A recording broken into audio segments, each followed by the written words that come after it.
Hey guys, so I got a first mill or second mill or third mill project that you want to do. This is something that you can do on your Bridgeport or any kind of milling machine, but it works great anytime you have to hold something round in a vise to mill it or machine it. You see I got the standard Bridgeport vise. It's a J-head, just pretty standard, nothing crazy. I do have the DRO hooked up, which is cool. I haven't really gotten to play with that much yet, but not that I'm excuse me, any kind of milling master. But so one of these right here that you can make is great for putting in any kind of vise, and what it'll do is it'll hold something round, at a right angle perpendicular to whatever you're trying to clamp. So you'd place something round, for example. Not really prepared for this, but so let's say that I wanted to use this. Okay, I wanted to machine this, but I wanted to get it in the vise completely straight up and down, or just at any angle, but just wanted to get it clamped properly. What I would do is I would take this and you'd clamp it into the vise like that. So it would go like this. I would use this side. Yeah, pretty easy. So, anyways, and this goes obviously in the vise. So, pretty easy to make. Pretty basic. I started with a piece of 1/2 inch. You're probably better off using 3/4 if you can, just to get a little bit more thickness on it, a little more width. But all you're doing is, I would put 2 parallel bars in, the height depending on how thick you make it, to hold your piece that you're machining and get that square in the jig, like that. And then you can take your milling machine, set it at a 45-degree angle, and you can do both sides of that, which will give you a really nice finish. Pretty precise. It's not, aerospace precise, but it's good. And what you're going to do is mark a center line, scribe it in, and then start with your bit just about your bottom corner at your center line. Machine it in and out using the y-axis right here. Okay, because you're going to want to cut it from the side. You're not going to want to cut going in, because then you're going to get a round mark, or whatever. So to get a square cut like that, you're going to do one way like this, and then you can flip it around for the deeper one and do it another way like this. For this small one, I only had the machine going one way, because my face of the end mill cut here and the side of the end mill cut here, so it wound up making perfect 45 anyways. And like I said, you can make these any thickness, any length, whatever. You could even get creative if you wanted to do different size ones on the sides here. I like to keep them 2 on a piece.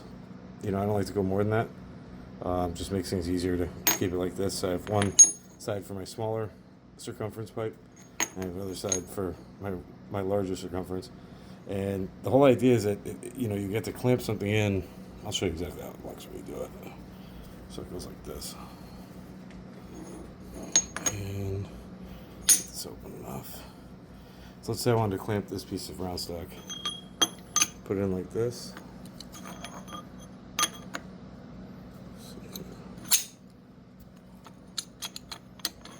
Sorry about this, guys. I don't have anything to hold the camera. Makes it a little difficult. So that's the idea right there. So now I have something that is clamped solid. You always want to give it a little spin as you're clamping it. To get it to make sure that you're even on each side, that you're not in there cockeyed. So that's the idea. And then obviously if it was a bigger piece of round stock, I'd use the bigger end. And how deep you want to make these cuts is really entirely up to you. I mean, you could say that's about, well, I'll tell you right now what it is. It is, oh, maybe I can't tell you. I don't know where my calipers went, but let's see. Oh, here we go. So the cut on this is going to be, let's zero this out. Okay. So here's an idea of the size of this thing. So we're looking at about,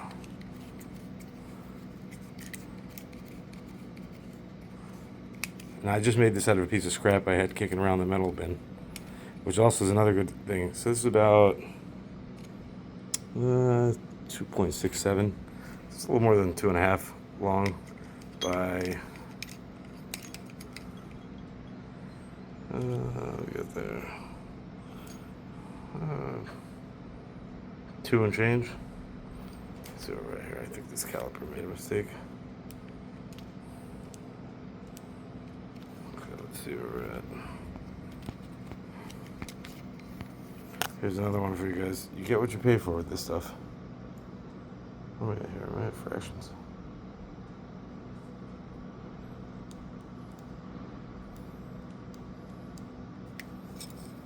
This is such a bad caliper.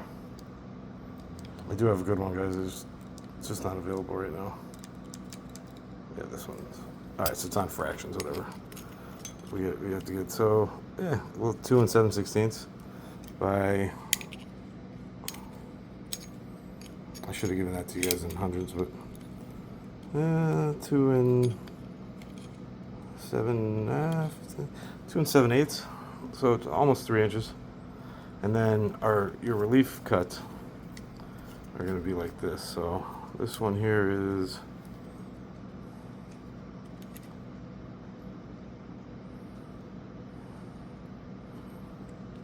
let's see what we got here.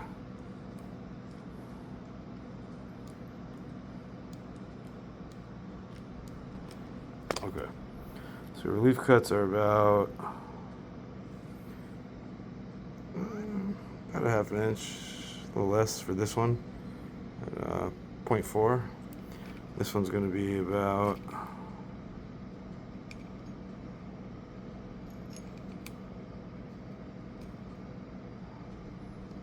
about 3/4 of an inch, as you see, 0.745, somewhere around there.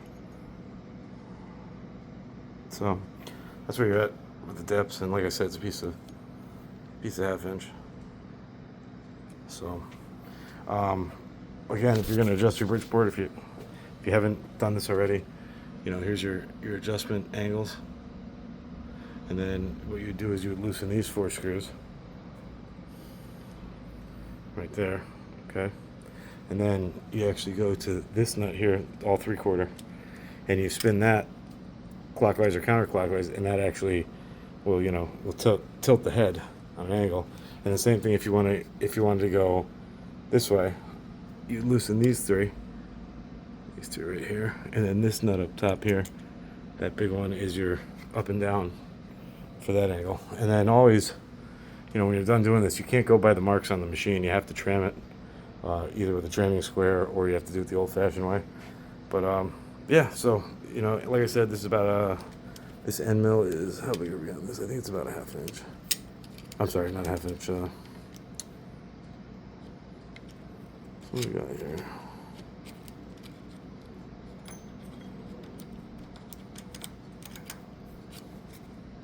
Yeah, half inch end mill.